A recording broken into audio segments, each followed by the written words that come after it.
Welcome back. There are many dangers COVID-19 can pose to a person, but a new study suggests the virus can have a significant impact on heart and brain health for years after an infection. In today's Health Minute, Mandy Gaither has a look at the data and explains why researchers say everyone who's had COVID-19 should be aware.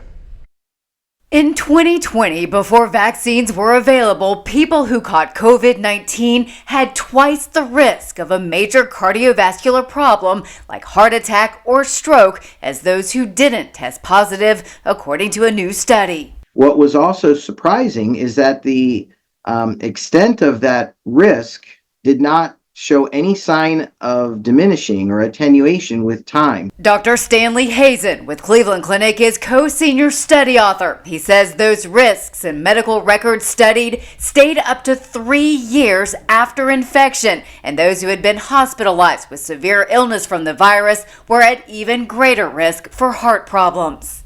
That is, if similar to the risk of someone who had one heart attack and what their risk for having a second heart attack was. Hazen says the risk also varied on blood type. Researchers say people with certain non-O blood types like A or B are already at higher risk of cardiovascular diseases, but the study found those with O-type blood who were hospitalized for COVID didn't have quite as high of a risk of heart attack or stroke. While the study did not look at the effects of vaccination on cardiovascular risk, Hazen says since the severity of the COVID-19 infection is linked to long-term cardiac risk, getting protected from COVID-19 through vaccination is critical. If you have had COVID, I suggest think about heart disease and getting your cholesterol checked and your blood pressure checked.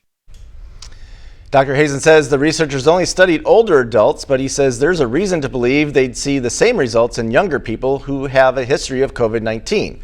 He also suggests lowering cardiac risk through healthy lifestyle habits, like eating a healthy diet and getting regular exercise.